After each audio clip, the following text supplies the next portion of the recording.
बच्चों welcome to my channel.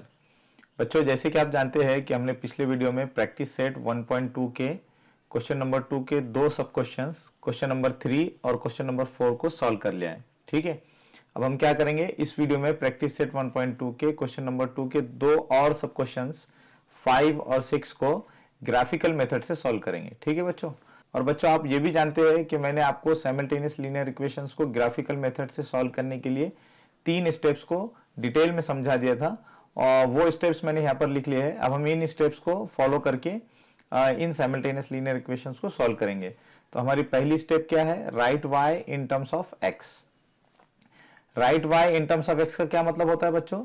Right y in terms of x का मतलब होता है इक्वेशन में वेरिएबल वाई को सेपरेट करके लिखना। ठीक है, तो हम यहाँ पर क्या करेंगे, इन इक्वेशंस में वाई को इन टर्म्स ऑफ एक्स लिखेंगे, यानी वाई को सेपरेट करके लिख लेंगे। ठीक है बच्चों, जैसे कि आप यहाँ पर देख रहे हैं कि अभी तक हमने जिन इक्वेशंस को सॉल्व किया था तो उन इक्वेशंस में y को सेपरेट करके लिखना थोड़ा आसान था, लेकिन यहाँ पर इन इक्वेशंस में वेरिएबल y को लिखने के लिए थोड़ी आपको मेहनत करना होगी। ठीक है, तो चलिए अब हम यहाँ पर क्या करेंगे, इस पहली इक्वेशन में वेरिएबल y को सेपरेट करके लिख लेते हैं। तो हमारी ये पहली इक्वेशन क्या है बच्चों, 3x minus 4y is equal to -7।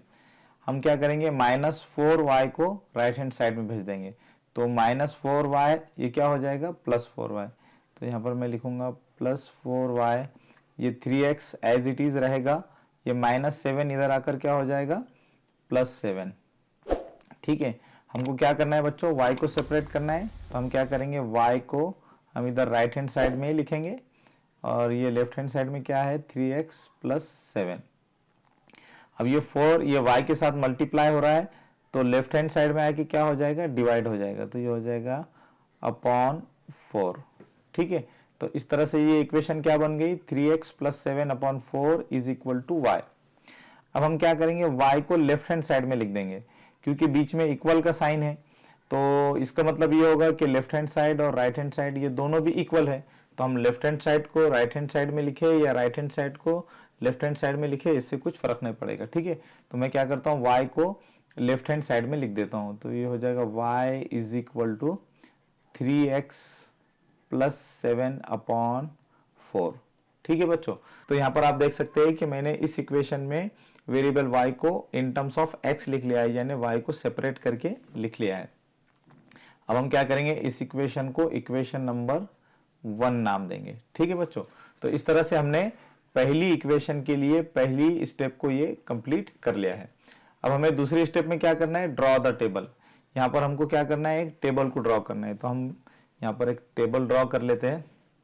तो यहाँ पर आप देख सकते हैं कि हमने टेबल को ड्रॉ कर लिया है। अब हम टेबल ड्रॉ करने के बाद क्या करेंगे, अब हम टेबल ड्रॉ करने के बाद इक्वेशन नंबर 1 में x की कोई भी 3 वैल्यूज को अज्यूम करेंगे और इस टेबल को कंप्लीट करेंगे। ठीक है बच्चों, अब हमको क्या करना है, इक्वेशन नंबर 1 में x की कोई भी 3 वैल्यूज को अज्यूम करके इस टेबल को कंप्लीट करना है। तो सबसे पहले मैं ये इक्वेशन को लिख लेता हूं। हमारी इक्वेशन नंबर 1 है y is equal to 3x + 7 upon 4। ठीक है बच्चों, अब हमको क्या करना है, यहाँ पर x की कोई भी 3 वैल्यूज को अज्यूम करना है। बच्चों यहाँ पर आपको x की वैल्यूज को अज्यूम करने के लिए थोड़ा दिमाग लगाना होगा। अभी तक हमने जितने भी इक्वेशंस में x की जो वैल्यूज अज्यूम की थी, तो वहां पर x की वैल्यू को अज्यूम करना थोड़ा आसान था, लेकिन यहाँ पर इस इक्वेशन में x की वैल्यूज को आपको बहुत सोच समझ के अज्यूम करना होगा। अगर आप यहाँ पर x की ऐसी वैल्यूज को अज्यूम कर लेंगे जिससे y की वैल्यू डेसिमल या फ्रैक्शन में आ जाए, तो फिर ग्राफ पेपर पर उसको प्लॉट करना थोड़ा मुश्किल हो जाएगा। तो यहाँ पर हमको थोड़ी ज्यादा मेहनत करना होगी और सोच समझकर यहाँ पर x की हमको वैल्यूज को अज्यूम करना होगा।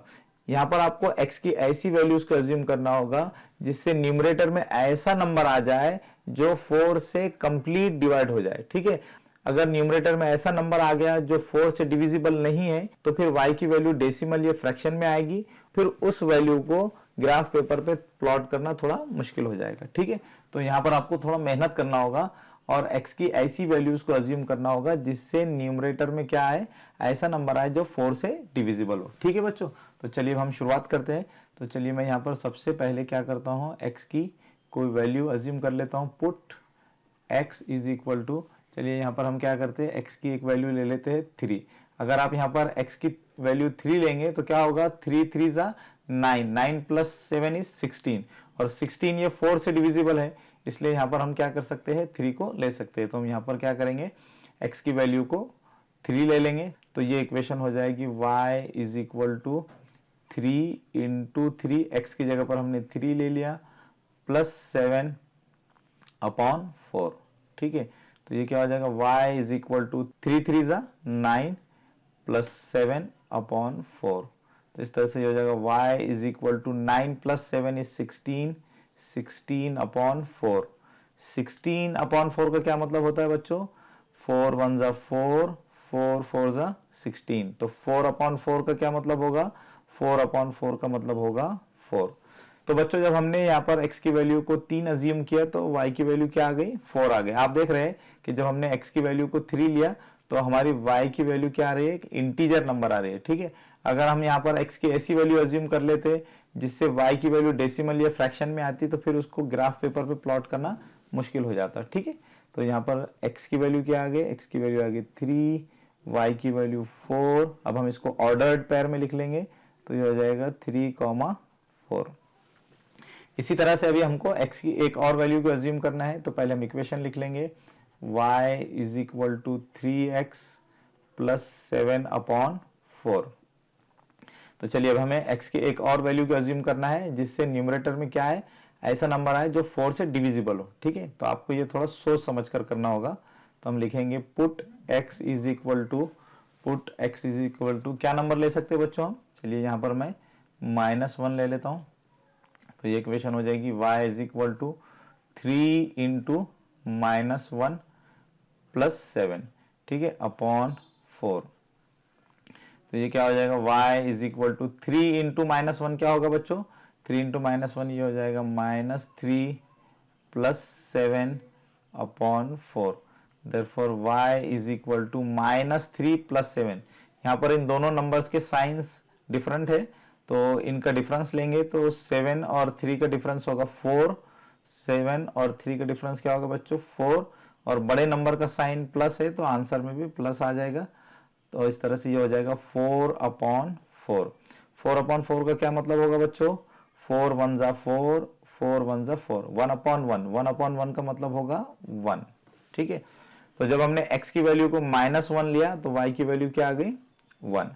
तो यहाँ पर हम लिखेंगे x की वैल्यू -1 और y की वैल्यू +1।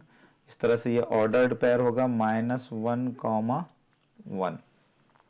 इसी तरह से अभी हमें एक x की और वैल्यू को अज्यूम करना है, तो हम इक्वेशन लिखेंगे y is equal to 3x plus 7 upon 4।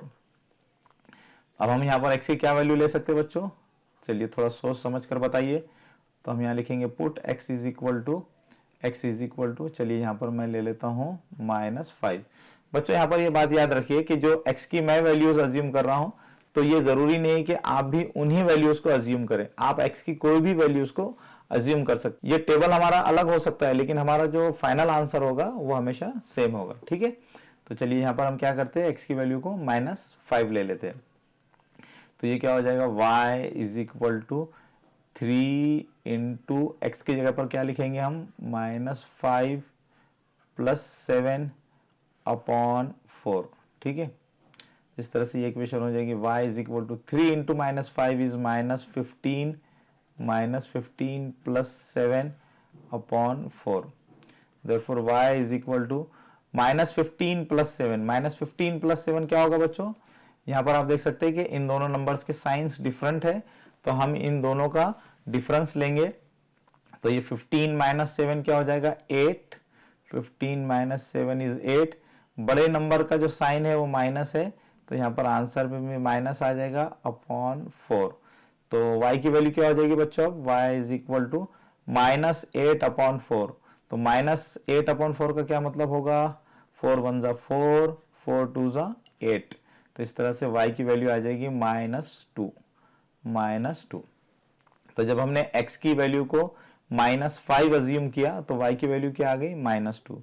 तो हम यहाँ टेबल में लिख लेंगे -5 -2। इस तरह से ये ऑर्डर्ड पेयर होगा -5, -2।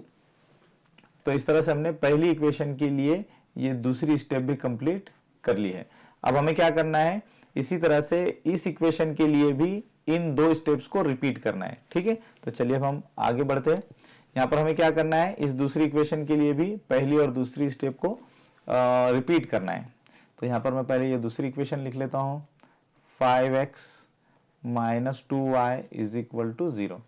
अब हमें क्या करना है, इस इक्वेशन में वेरिएबल y को इन टर्म्स ऑफ x लिखना है, यानी y को सेपरेट करके लिखना है। तो चलिए हम क्या करेंगे, इस इक्वेशन में वेरिएबल y को इन टर्म्स ऑफ x लिखेंगे। तो मैं क्या करता हूँ, माइनस 2y को इधर राइट हैंड साइड में भेज देता हूँ। तो ये क्या हो जाएगा, माइनस 2y से क्या बन जाएगा, प्लस 2y। तो 0 प्लस 2y क्या हो जाएगा, 2y ओनली। तो इस तरह से राइट हैंड साइड में क्या होगा, 2y, और इधर लेफ्ट हैंड साइड में क्या बचा, 5x। अब हमें क्या करना है, y को सेपरेट करना है। तो मैं क्या करता हूँ, राइट हैंड साइड में y को रखता हूँ और ये 2y के साथ मल्टीप्लाई हो रहा है, तो इधर आके क्या हो जाएगा, डिवाइड हो जाएगा। तो ये क्या हो जाएगा, 5x अपॉन 2। अब हम क्या कर सकते हैं, y को इधर लेफ्ट हैंड साइड में लिख सकते हैं, क्योंकि बीच में इक्वल का साइन है, इसका मतलब है कि लेफ्ट हैंड साइड और राइट हैंड साइड इक्वल है। तो आप चाहे तो लेफ्ट हैंड साइड को राइट हैंड साइड में लिखे या राइट हैंड साइड को लेफ्ट हैंड साइड में लिखे, दोनों का सेम मतलब होगा। तो मैं यहाँ क्या करता हूँ, लेफ्ट हैंड साइड में y को लिख लेता हूँ। तो ये हो जाएगा y is equal to 5x upon 2। तो इस तरह से हमने यहाँ पर y को सेपरेट कर लिया है। अब हम इसको इक्वेशन नंबर 2 नाम देंगे। ठीक है, तो इस तरह से हमने दूसरी इक्वेशन के लिए पहली स्टेप को कंप्लीट कर लिया है। हमारी दूसरी स्टेप क्या है, ड्रॉ द टेबल। यहाँ पर हमें क्या करना है, एक टेबल को ड्रॉ करना है। तो चलिए मैं एक टेबल ड्रॉ कर लेता हूँ। तो यहाँ पर हमने टेबल ड्रॉ कर लिया है। अब हम क्या करेंगे, इस इक्वेशन नंबर 2 में x की कोई भी 3 वैल्यूज को अज्यूम करके इस टेबल को कंप्लीट करेंगे। ठीक है, तो चलिए मैं यहाँ पर पहले ये इक्वेशन लिख लेता हूँ, y is equal to 5x upon 2। बच्चों यहाँ पर आप देख सकते हैं कि ये जो इक्वेशन है ये थोड़ी आसान है। यहाँ पर x की जो वैल्यूज है ये आप आसानी से अज्यूम कर सकते हैं। यहाँ पर भी आपको क्या करना है, यहाँ पर भी आपको x की ऐसी वैल्यूज को अज्यूम करना है जिससे न्यूमरेटर में ऐसा नंबर आए जो 2 से डिविजिबल हो। ठीक है, तो सिर्फ आपको यहाँ पर थोड़ी सी ये कोशिश करनी होगी कि यहाँ पर आपको x की ऐसी वैल्यूज को अज्यूम करना होगा जिससे न्यूमरेटर में ऐसा नंबर आ जाए जो 2 से डिविजिबल हो। ठीक है, तो चलिए यहाँ पर मैं x की वैल्यू को 2 ले लेता हूँ। अगर मैं x की वैल्यू को 2 लेता हूँ तो क्या होगा, 5 2 10, और 10 ये 2 से डिविजिबल है, इसलिए यहाँ पर हम क्या कर सकते हैं, x की वैल्यू 2 ले सकते हैं। तो यहाँ पर हम 2 लिख लेते हैं। तो इस तरह से ये हो जाएगा y is equal to 5 into 2, यहाँ पर x की जगह पर हमने 2 ले लिया है, upon 2। Therefore y is equal to 5 2 10, 10 upon 2। Therefore y is equal to 10 upon 2 का क्या मतलब होगा, 2 1 2, 2 5 10। तो 5 upon 1, 5 upon 1 का क्या मतलब होगा, 5 ओनली। तो इस तरह से जब हमने x की वैल्यू 2 लिया तो y की वैल्यू क्या आ गई, 5 आ गई। तो हम यहाँ पर लिखेंगे 2 5, इसको ऑर्डर्ड पैर में लिख लेंगे 2 5। चलिए एक और x की वैल्यू को अज्यूम कर लेते हैं। तो पहले इक्वेशन लिखेंगे y is equal to 5x upon 2। चलिए बताइए बच्चों, अब यहाँ पर हम x की जगह पे क्या ले सकते हैं। चलिए यहाँ पर हम ले लेंगे x की जगह पर x इज इक्वल टू 0। तो ये इक्वेशन क्या बन जाएगी, ये इक्वेशन बन जाएगी y is equal to 5 into 0, x की जगह पर हमने 0 ले लिया, upon 2। Therefore y is equal to 5 0 0 0 upon 2। Therefore y is equal to 0 upon 2 का क्या मतलब होगा बच्चों, 0 upon 2 का मतलब होगा 0। तो इस तरह से जब हमने x की वैल्यू को 0 लिया तो y की वैल्यू क्या आ गई, वो भी 0 आ गई। ठीक है, यहाँ पर लिखेंगे 0 0, ऑर्डर्ड पैर होगा 0 0। चलिए एक आखिरी और x की एक वैल्यू अज्यूम कर लेते हैं। तो पहले इक्वेशन लिख लीजिए, y is equal to 5x upon 2। चलिए यहाँ पर हम लिखेंगे x की जगह पर put x is equal to -2। यहाँ पर मैं -2 लिख लेता हूँ। तो ये हो जाएगा y is equal to 5 into -2 upon 2। Therefore y is equal to 5 into -2, 5 into -2 आएगा -10 अपॉन 2।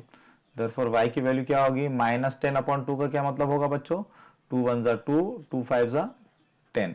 तो इस तरह से ये आएगा -5 अपॉन 1, -5 अपॉन 1 का मतलब होगा -5 ओनली।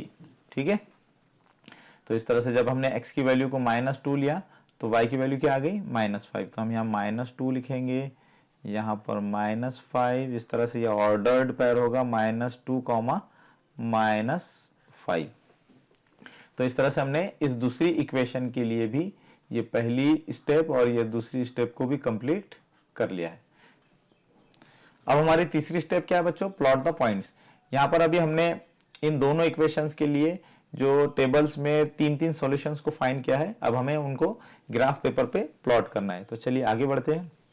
यहाँ पर आप देख सकते हैं कि मैंने इन दोनों इक्वेशंस के लिए टेबल्स में जो 3-3 सॉल्यूशंस को फाइंड किया था उनको यहाँ पर लिख लिया है, ताकि हम आसानी से यहाँ पर ग्राफ पेपर पर उनको प्लॉट कर सकें। ठीक है, तो चलिए अब हम क्या करेंगे, इस पहली इक्वेशन के जो 3 सॉल्यूशन है उनको यहाँ पर प्लॉट करते हैं। यहाँ पर इस इक्वेशन का जो पहला सॉल्यूशन है वो 3,4 है। 3,4 में ये 3x की वैल्यू है और ये y की वैल्यू 4 है। तो हम x की वैल्यू को x कोऑर्डिनेट बोलेंगे और y की वैल्यू को y कोऑर्डिनेट बोलेंगे। तो इस सॉल्यूशन को यहाँ प्लॉट करने के लिए मैं क्या करता हूँ, पहले x एक्सिस पर x कोऑर्डिनेट 3 पर जाता हूँ। तो आप देख सकते हैं कि x एक्सिस पर x कोऑर्डिनेट 3 यहाँ है। अब हम यहाँ से कहाँ जाएंगे, अब यहाँ से हम y एक्सिस पर y कोऑर्डिनेट 4 पे जाएंगे। तो यहाँ से अगर मैं y एक्सिस पर y कोऑर्डिनेट 4 पे जाऊँ तो कहाँ पहुँचूंगा बच्चों, यहाँ पर। तो इस तरह से ये जो पॉइंट होगा, ये पॉइंट होगा 3,4। इसी तरह से हमको इस सॉल्यूशन को प्लॉट करना है। तो हम -1 को x कोऑर्डिनेट बोलेंगे और 1 को y कोऑर्डिनेट बोलेंगे। तो हम पहले x कोऑर्डिनेट -1 पे जाएंगे। तो x कोऑर्डिनेट -1 यहाँ है और यहाँ से हम कहाँ जाएंगे, y कोऑर्डिनेट 1 पर। तो यहाँ पर हम यहाँ से y कोऑर्डिनेट 1 पे जाएंगे तो कहाँ पहुँचेंगे, यहाँ। तो इस तरह से ये जो पॉइंट होगा, ये पॉइंट होगा -1,1। इसी तरह से हमको -5, -2 इस सॉल्यूशन को यहाँ प्लॉट करना है। तो हम पहले क्या करेंगे, x एक्सिस पर x कोऑर्डिनेट -5 पे जाएंगे। तो यहाँ पर आप देख सकते हैं कि x एक्सिस पर x कोऑर्डिनेट -5 यहाँ पर है। अब हम यहाँ से कहाँ जाएंगे, y कोऑर्डिनेट -2 पर। तो यहाँ से हम y कोऑर्डिनेट -2 पे जाएंगे तो कहाँ पहुँचेंगे, यहाँ। तो इस तरह से ये जो पॉइंट होगा, ये पॉइंट होगा -5, -2। तो इस तरह से हमने यहाँ पर इस इक्वेशन के जो 3 सॉल्यूशंस थे उनको यहाँ पर प्लॉट कर दिया है। अब अगर बच्चों आप इनको स्केल की मदद से ज्वाइन कर देते हैं तो आप देख सकते हैं कि ये तीनों पॉइंट्स एक लाइन पर आ रहे हैं। या दूसरे लफ्जों में यूँ कह सकते हैं कि इन तीनों पॉइंट्स को ज्वाइन करने से हमको एक लाइन हासिल हो रही है। ठीक है बच्चों, तो इसका मतलब ये होगा कि लीनियर इक्वेशन का जो ग्राफ होता है वो एक लाइन को रिप्रेजेंट करता है। ठीक है बच्चों, यहाँ पर एक बात अच्छी तरह समझ लीजिए कि अगर किसी लीनियर इक्वेशन का ग्राफ एक लाइन नहीं बन रहा है तो ये बात समझ लेना चाहिए कि आपने जो है तो उस लीनियर इक्वेशन के सॉल्यूशंस फाइंड करने में कुछ गड़बड़ की है। अगर किसी लीनियर इक्वेशंस के सॉल्यूशंस फाइंड करने में अगर गड़बड़ नहीं होती है तो हमेशा उस लीनियर इक्वेशन का जो ग्राफ होगा वो एक लाइन को ही रिप्रेजेंट करेगा। ठीक है, तो चलिए हम क्या करते हैं, इस लीनियर इक्वेशन के जो 3 सॉल्यूशंस है उनको यहाँ प्लॉट करते हैं। तो इस लीनियर इक्वेशन का जो पहला सॉल्यूशन है वो है 2,5। तो हम पहले क्या करेंगे, 2 पर जाएंगे। तो यहाँ पर आप देख सकते हैं कि x एक्सिस पर यहाँ पर ये 2 यहाँ है। अब हम यहाँ से कहाँ जाएंगे, 5 पर जाएंगे। तो 5 कहाँ है बच्चों, तो हम यहाँ से हम y एक्सिस पर y कोऑर्डिनेट 5 पर जाएंगे तो कहाँ पहुँचेंगे, यहाँ पर। तो मैं इसको पहले थोड़ा कलर चेंज कर लेता हूँ, नहीं तो कन्फ्यूजन होगा आपको। तो ये जो पॉइंट है ये पॉइंट होगा 2,5। इसी तरह से हमको ये सॉल्यूशन प्लॉट करना है। तो पहले हम x एक्सिस पर 0 पर जाएंगे। तो x एक्सिस पर 0 यहाँ है। इसी तरह से हम y एक्सिस पर भी 0 पर जाएंगे। तो y एक्सिस पर 0 भी यही है। तो इस तरह से ये जो पॉइंट होगा ये पॉइंट होगा 0,0। अब हमें क्या करना है, इसको प्लॉट करना है। तो ये -2, -5। तो पहले हम x एक्सिस पर -2 पे जाएंगे। तो x एक्सिस पर -2 कहाँ है बच्चों, यहाँ पर। अब हम यहाँ से कहाँ जाएंगे, हम यहाँ से y एक्सिस पर -5 पे जाएंगे। तो यहाँ से y एक्सिस पर -5 पर जाएंगे तो कहाँ पहुँचेंगे बच्चों, यहाँ पर। तो इस तरह से ये जो पॉइंट होगा ये पॉइंट क्या होगा, ये पॉइंट होगा -2, -5। अब अगर हम इन तीनों पॉइंट्स को स्केल की मदद से ज्वाइन कर देते हैं तो यहाँ पर भी आप देख सकते हैं कि इस इक्वेशन का भी जो ग्राफ है वो एक लाइन को ही रिप्रेजेंट कर रहा है। ठीक है, तो इस तरह से हमने इन दोनों इक्वेशंस के जो 3-3 सॉल्यूशंस फाइंड किए थे उनको यहाँ पर ग्राफ पेपर पर प्लॉट कर लिया है। अब हम क्या करेंगे, इन दोनों इक्वेशंस का सॉल्यूशन देखेंगे। ये जो तीनों सॉल्यूशंस है वो सिर्फ इस इक्वेशन के हैं और ये तीनों सॉल्यूशन सिर्फ इस इक्वेशन के। लेकिन मुझे क्या करना है, इन दोनों इक्वेशंस का कॉमन सॉल्यूशन फाइंड करना है। यानी मुझे ऐसा सॉल्यूशन फाइंड करना है जो इन दोनों इक्वेशंस को सेटिस्फाई करे। तो इन दोनों इक्वेशंस का जो कॉमन सॉल्यूशन होगा वो होगा इन दोनों इक्वेशंस के जो ग्राफ है उन ग्राफ का जो इंटरसेक्टिंग पॉइंट है। जैसे यहाँ पर आप देख रहे हैं कि ये जो पॉइंट है, ये पॉइंट इन दोनों इक्वेशंस का क्या है, इंटरसेक्टिंग पॉइंट है। ठीक है, तो ये जो इंटरसेक्टिंग पॉइंट होगा, ये इंटरसेक्टिंग पॉइंट इन दोनों लीनियर इक्वेशंस का क्या होगा, सॉल्यूशन होगा। ठीक है, अगर आप इस पॉइंट से एक्स एक्सिस की तरफ जाते हैं तो आप कहां पहुंचेंगे बच्चों, देखिए अगर आप यहां से एक्स एक्सिस की तरफ जाते हैं तो आप कहां पहुंच रहे हैं, 1 पर। इसी तरह से अगर आप इस पॉइंट से वाई एक्सिस पर जाते हैं तो आप कहां पहुंचेंगे बच्चों, तो यहां पर आप देख सकते हैं कि अगर आप इस पॉइंट से वाई एक्सिस पर जा रहे हैं तो आप 2 और 3 के बीच में पहुंच रहे हैं। तो इस तरह से यहां पर हम ये कह सकते हैं कि इस पॉइंट के जो कोऑर्डिनेट्स होंगे वो होंगे, एक्स कोऑर्डिनेट होगा 1 और वाई कोऑर्डिनेट क्या होगा, वाई कोऑर्डिनेट ये 2 और 3 के बीच में आ रहा है तो हम इसको कह सकते हैं 2.5। तो इस तरह से वाई कोऑर्डिनेट होगा 2.5। तो इस तरह से यहां पर हम फाइनली ये लिख सकते हैं, the coordinates of the point of the intersection are 1, 2.5, therefore x is equal to 1 and y is equal to 2.5 is the solution of the given equations। ठीक है बच्चों, तो इस तरह से इन दोनों लीनियर इक्वेशंस का जो सॉल्यूशन होगा वो क्या होगा, x is equal to 1 and y is equal to 2.5। तो इस तरह से हमने ग्राफिकल मेथड से इन दोनों लीनियर इक्वेशंस का सॉल्यूशन फाइंड कर लिया। अब बच्चों हम क्या करेंगे, थोड़ा सा ये ग्राफ को कंप्लीट कर लेंगे। यहाँ पर आप देख सकते हैं कि ये जो ग्राफ है जिस पर रेड पॉइंट्स आपको नजर आ रहे हैं, ये ग्राफ इस लीनियर इक्वेशन को रिप्रेजेंट करता है। तो हम क्या करेंगे, इस ग्राफ पर इस इक्वेशन को कहीं पर भी लिख लेंगे, जहां पर भी जगह खाली होगी वहां पर हम इसको लिख लेंगे। तो यहाँ पर जगह खाली है तो मैं इसको यहाँ लिख लेता हूँ। तो यहाँ पर हम इस ग्राफ पे लिखेंगे 3x minus 4y is equal to -7। इसी तरह से ये जो ग्राफ है, ये ग्राफ जिस पर ब्लू पॉइंट्स आपको नजर आ रहे हैं, ये ग्राफ इस दूसरी इक्वेशन को रिप्रेजेंट करता है। तो हम क्या करेंगे, इस ग्राफ पर जहां पर भी जगह खाली होगी इस इक्वेशन को लिख लेंगे।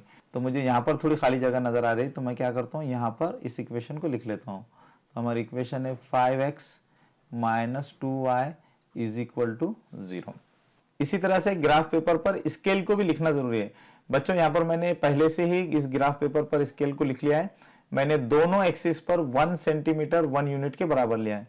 यहाँ पर आप देख सकते हैं कि एक्स एक्सिस पर भी 1 सेंटीमीटर ये 1 यूनिट के बराबर है। इसी तरह से वाई एक्सिस पर भी 1 सेंटीमीटर ये 1 यूनिट के बराबर है। तो चलिए बच्चों हम प्रैक्टिस सेट 1.2 के लास्ट क्वेश्चन को ग्राफिकल मेथड से सॉल्व कर लेते हैं।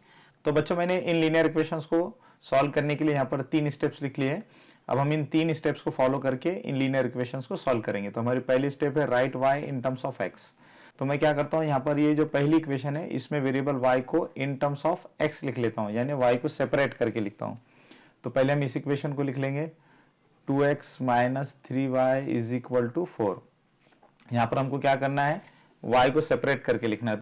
तो मैं माइनस 3y को क्या करता हूँ, राइट हैंड साइड में भेज देता हूँ। तो ये हो जाएगा प्लस 3y, ये 2x एज इट इज रहेगा, ये प्लस 4 है तो यहाँ पर आगे क्या हो जाएगा -4।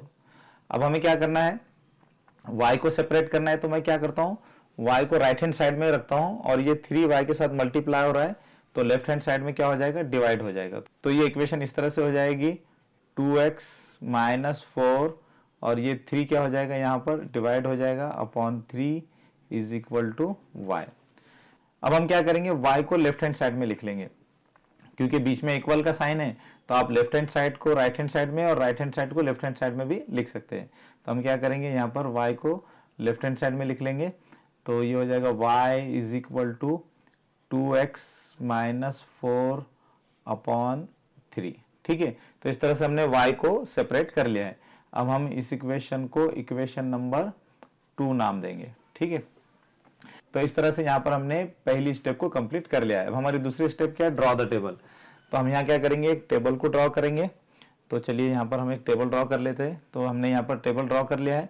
अब हम क्या करेंगे, इक्वेशन नंबर 2 में x की कोई भी 3 वैल्यूज को अज्यूम करके इस टेबल को कंप्लीट करेंगे। ठीक है, तो चलिए यहाँ पर हम क्या करते हैं, इस इक्वेशन में इक्वेशन नंबर 2 में x की कोई भी 3 वैल्यूज को अज्यूम करेंगे और टेबल को कंप्लीट करेंगे। तो हमारी इक्वेशन नंबर 2 क्या है, y is equal to 2x minus 4 upon 3। यहाँ पर भी बच्चों आपको थोड़ा सोच समझकर, थोड़ा गौर करके यहाँ पर x की वैल्यूज को अज्यूम करना होगा। बच्चों जब आपने प्रैक्टिस सेट 1.2 के क्वेश्चन नंबर 2 के जो 2 सब क्वेश्चन थे 3 और 4, तो उसमें आपने जब x की वैल्यूज को अज्यूम किया तो आपको ज्यादा सोचना नहीं पड़ा था, लेकिन यहाँ पर आपको थोड़ा सोच समझकर x की ऐसी वैल्यूज को अज्यूम करना होगा जिससे यहाँ पर न्यूमरेटर में ऐसा नंबर आए जो 3 से पूरी तरह से डिवाइड हो जाए। ठीक है, अगर आपने यहाँ पर x की ऐसी वैल्यूज को अज्यूम कर लिया जिससे न्यूमरेटर में ऐसा नंबर आ गया जो 3 से डिविजिबल नहीं है, तो फिर y की वैल्यू डेसिमल या फ्रैक्शन में आएगी और फिर डेसिमल और फ्रैक्शन को ग्राफ पेपर पे प्लॉट करना थोड़ा मुश्किल हो जाएगा। ठीक है, तो हम कोशिश करेंगे कि x की ऐसी वैल्यूज को अज्यूम करें कि जिससे न्यूमरेटर में ऐसा नंबर आ जाए जो 3 से डिविजिबल हो। ठीक है, तो चलिए हम थोड़ा सोच समझकर यहाँ पर x की वैल्यूज को अज्यूम करते हैं। तो चलिए बच्चों, हम यहाँ पर x की जगह क्या ले सकते हैं, put x is equal to, चलिए यहाँ पर मैं क्या करता हूँ 2 ले लेता हूँ। तो बच्चों अगर मैं यहाँ पर x की जगह पे 2 लिखता हूँ तो क्या होगा, 2 2 जा 4, 4 माइनस 4 इज 0 और 0 3 से डिवाइड हो जाएगा, तो इस तरह से y की जो वैल्यू आएगी वो 0 आएगी।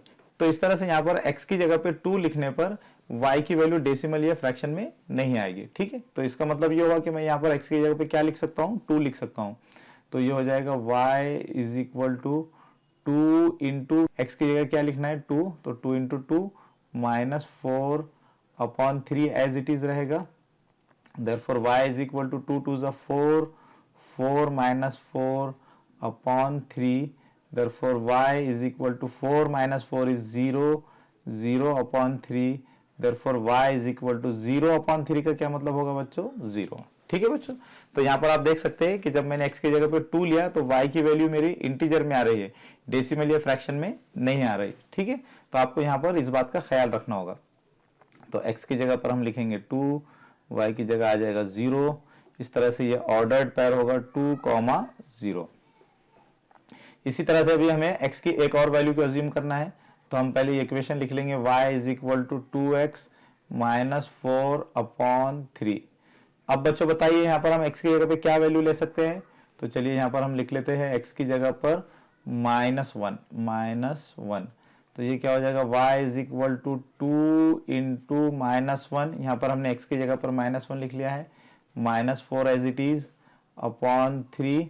therefore y is equal to 2 into -1 is -2, -4 as it is upon 3। ठीक है, तो इस तरह से ये हो जाएगा y is equal to -2, -4 क्या होगा बच्चों, दोनों का साइन सेम है तो दोनों ऐड हो जाएंगे, तो 4 और 2 ये 6 हो गए, बड़े नंबर का साइन माइनस है तो आंसर में भी क्या आ जाएगा, माइनस का साइन आ जाएगा, तो ये हो जाएगा -6 upon 3। therefore y is equal to -6 upon 3 का क्या मतलब होगा, 3 1 जा 3, 3 2 जा 6, तो ये आ जाएगा -2। तो इस तरह से जब हमने x की वैल्यू -1 ली तो y की वैल्यू क्या आ गई बच्चों, -2। तो हम यहाँ लिखेंगे -1 -2, इस तरह से ये ऑर्डर्ड पेयर होगा -1, -2।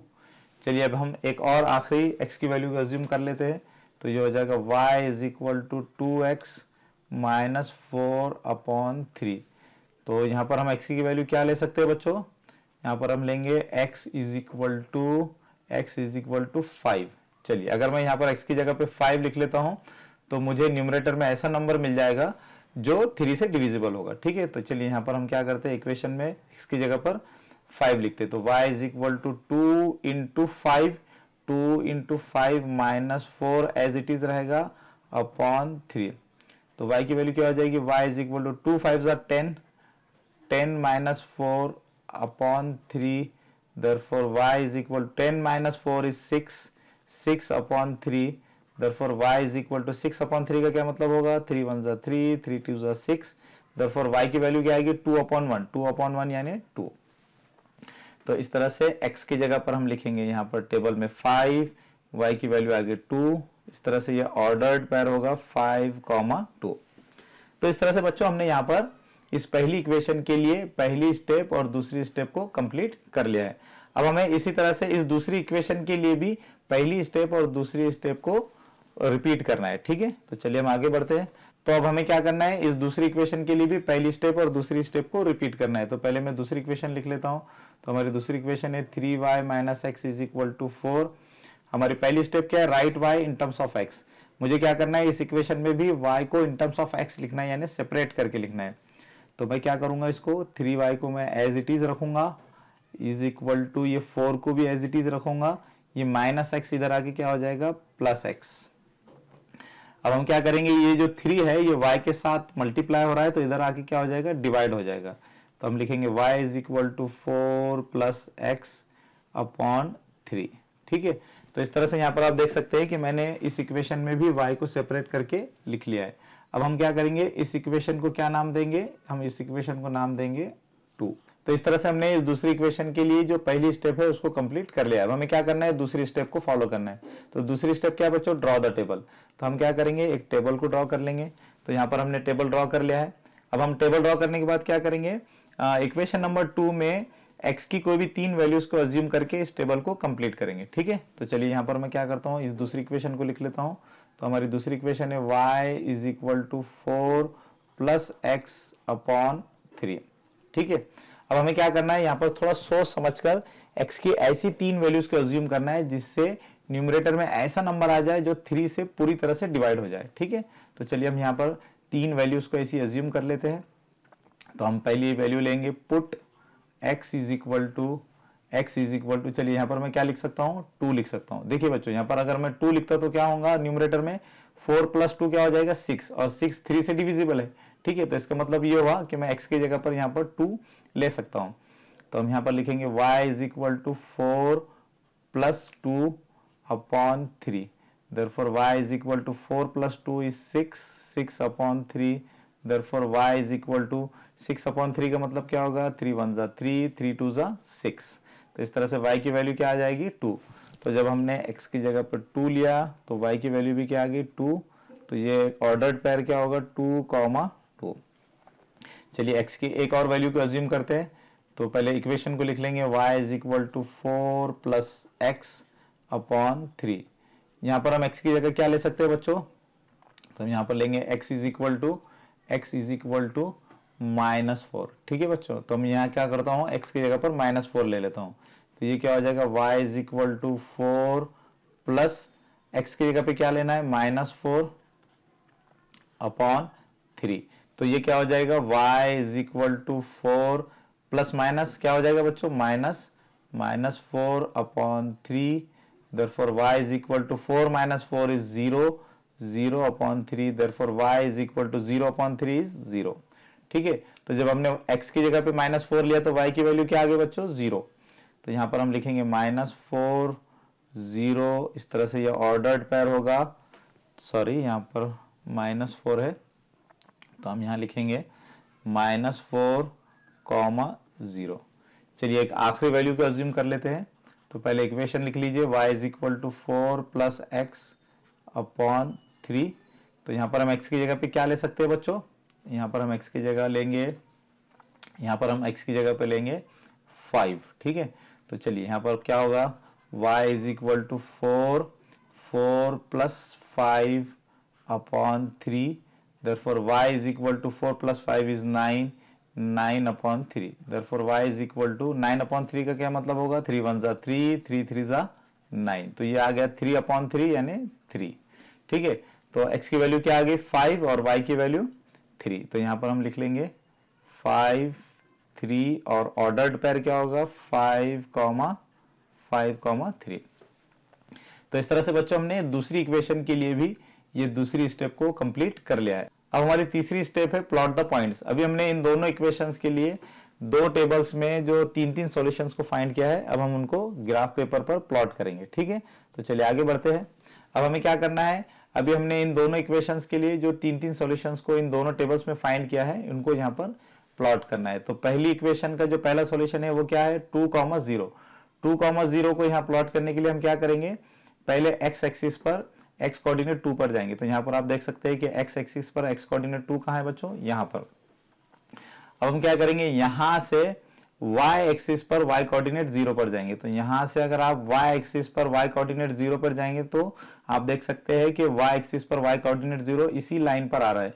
तो ये जो पॉइंट होगा वो होगा 2, 0। इसी तरह से अब हम -1, -2 को यहाँ प्लॉट करेंगे। तो पहले हम -1 पर जाएंगे, तो x एक्सिस पर -1 कहाँ है बच्चों, यहाँ पर। अब हम यहाँ से कहाँ जाएंगे, y एक्सिस पर -2 पर। तो यहाँ से अगर आप y एक्सिस पर -2 पर जाएंगे तो कहाँ पहुंचेंगे, यहाँ पर। तो ये जो पॉइंट होगा ये क्या होगा, -1, -2। इसी तरह से अब हमें 5,2 को प्लॉट करना है, तो 5,2 को प्लॉट करने के लिए हम क्या करेंगे, एक्स एक्सिस पर 5 पर जाएंगे। तो यहाँ पर आप देख सकते हैं कि एक्स एक्सिस पर 5 कहाँ है बच्चों, यहाँ।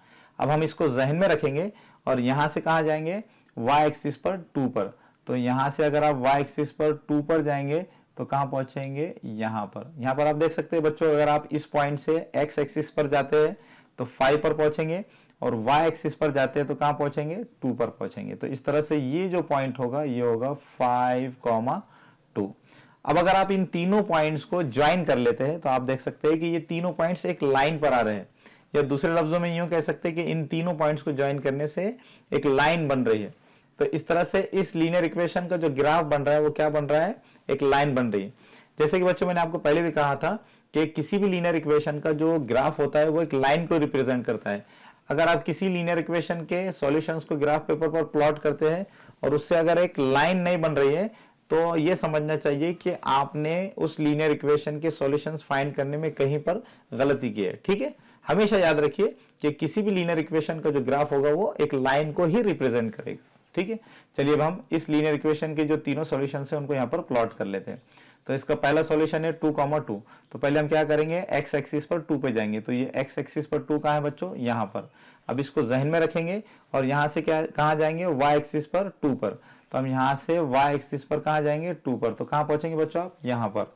तो मैं यहाँ पर थोड़ा ये कलर चेंज कर लेता हूँ वरना आपको कंफ्यूजन होगा। ठीक है, तो ये जो पॉइंट है ये पॉइंट होगा 2,2। इसी तरह से हमको क्या करना है, इसको प्लॉट करना है। तो इस सॉल्यूशन को प्लॉट करने के लिए हम पहले एक्स एक्सिस पर -4 पर जाएंगे। तो ये एक्स एक्सिस है, -4 कहाँ है बच्चों, एक्स एक्सिस पर -4 यहाँ पर। अब हम इसको जहन में रखेंगे और यहाँ से कहाँ जाएंगे, वाई एक्सिस पर 0 पर। तो यहाँ से अगर आप वाई एक्सिस पर 0 पर जाते हैं तो आप देख सकते हैं कि वाई एक्सिस पर 0 इसी लाइन पर आ रहा है। तो इस तरह से ये जो पॉइंट होगा ये पॉइंट होगा -4,0। अब हमें 5,3 को प्लॉट करना है। तो हम पहले एक्स एक्सिस पर 5 पे जाएंगे। तो एक्स एक्सिस पर 5 कहाँ है बच्चों, यहाँ पर। अब इसको जहन में रखेंगे और यहाँ से कहाँ जाएंगे, वाई एक्सिस पर 3 पर। तो हम यहाँ से वाई एक्सिस पर अगर 3 पर जाते हैं तो कहाँ पहुंचेंगे बच्चों, यहाँ पर। तो इस तरह से ये जो पॉइंट होगा ये पॉइंट होगा 5,3। अब अगर हम इन तीनों पॉइंट्स को ज्वाइन कर लेते हैं तो आप देख सकते हैं कि इन तीनों पॉइंट्स को ज्वाइन करने पर भी हमें एक लाइन हासिल हो रही है। ठीक है, अब हम इन दोनों लीनियर इक्वेशंस का जो कॉमन सॉल्यूशन है वो देखेंगे। ये जो 3 सॉल्यूशंस है वो सिर्फ इस इक्वेशन के लिए है और ये जो 3 सॉल्यूशंस है वो सिर्फ इस इक्वेशन के है। लेकिन मुझे ऐसा सॉल्यूशन फाइंड करना है जो इन दोनों इक्वेशंस को सेटिस्फाई करे, यानी मुझे इन दोनों इक्वेशंस का कॉमन सॉल्यूशन चाहिए। तो इन दोनों लीनियर इक्वेशंस का जो कॉमन सॉल्यूशन होगा वो इन दोनों लीनियर इक्वेशंस के ग्राफ्स का इंटरसेक्टिंग पॉइंट होगा। तो आप देख सकते हैं कि यहां पर इन दोनों लीनियर इक्वेशंस के ग्राफ्स का जो इंटरसेक्टिंग पॉइंट है वो कहां पर है, वो यहां पर है। मैं थोड़ा सा इसको हाईलाइट कर लेता हूं ताकि आपको अच्छे से नजर आ जाए। तो ये जो पॉइंट है वो इन दोनों लीनियर इक्वेशंस के ग्राफ्स का इंटरसेक्टिंग पॉइंट है। तो ये जो इंटरसेक्टिंग पॉइंट होगा वो इन दोनों लीनियर इक्वेशंस का सॉल्यूशन होगा। अगर आप इस पॉइंट से एक्स एक्सिस की तरफ जाते हैं तो आप कहां पहुंचेंगे, तो यहां पर आप देख सकते हैं कि अगर आप इस पॉइंट से एक्स एक्सिस की तरफ जाते हैं तो आप कहां पहुंच रहे हैं, 8 पर पहुंच रहे हैं। इसी तरह से अगर आप इस पॉइंट से वाई एक्सिस पर जाते हैं तो आप कहां पहुंचेंगे, अगर आप यहां से वाई एक्सिस पर जाते हैं तो आप कहां पहुंच रहे हैं, 4 पर पहुंच रहे हैं। तो इस तरह से हम यहां पर ये कह सकते हैं कि इस पॉइंट के जो कोऑर्डिनेट्स होंगे वो क्या होंगे, 8,4। इस पॉइंट का एक्स कोऑर्डिनेट 8 होगा और वाई कोऑर्डिनेट 4 होगा। ठीक है बच्चों, इस तरह से यहां पर हम फाइनली ये कह सकते हैं the coordinates of the point of the intersection are 8,4। Therefore x is equal to 8 and y is equal to 4 is the solution of the given equations। तो इस तरह से साइमल्टेनियस लीनियर इक्वेशंस का ग्राफिकल मेथड से solution find किया जाता है। बच्चों हम क्या करेंगे, ये जो लाइन है ये लाइन इस इक्वेशन को रिप्रेजेंट कर रही है। तो हम क्या करेंगे, इस इक्वेशन को इस ग्राफ पर लिख लेंगे। तो यहाँ पर हम इस इक्वेशन को, यहाँ पर जगह खाली नजर आ रही, तो मैं क्या करता हूँ, इस इक्वेशन को यहाँ लिख लेता हूँ। तो ये इक्वेशन क्या है, 2x minus 3y is equal to 4। और ये लाइन इस इक्वेशन को रिप्रेजेंट करे। तो मैं क्या करता हूँ, इस लाइन पर इस इक्वेशन को कहीं लिख लेता हूँ। तो यहाँ पर मुझे जगह खाली नजर आ रही, तो मैं यहाँ पर ये इक्वेशन लिख लेता हूँ। तो ये इक्वेशन है 3y minus x is equal to 4। इसी तरह से बच्चों ग्राफ पेपर पर स्केल को भी लिखना जरूरी है। यहाँ पर आप देख सकते हैं कि मैंने ग्राफ पेपर पर ये स्केल भी लिख लिया है। यहाँ पर मैंने दोनों एक्सिस पर 1 सेंटीमीटर 1 यूनिट के इक्वल लिया है। यहाँ पर आप देख सकते हैं कि एक्स एक्सिस पर मैंने 1 सेंटीमीटर ये 1 यूनिट लिया है। इसी तरह से वाई एक्सिस पर भी मैंने 1 सेंटीमीटर ये 1 यूनिट के बराबर लिया है। तो इस तरह से ग्राफिकल मेथड से साइमल्टेनियस लीनियर इक्वेशंस को सॉल्व किया जाता है। बच्चों मैंने आपको डेप्थ में ग्राफिकल मेथड से साइमल्टेनियस लीनियर इक्वेशंस को किस तरह से सॉल्व किया जाता है ये समझाने की कोशिश की है, जिसके लिए मुझे थोड़ा वक्त ज्यादा लगा है। इसके लिए मैं आपसे माफी चाहता हूं, लेकिन चूंकि मुझे आपको डिटेल में एक्सप्लेनेशन देना था इसलिए मुझे ज्यादा वक्त लगा है। लेकिन आपको यहाँ पर बिल्कुल भी परेशान होने की जरूरत नहीं है।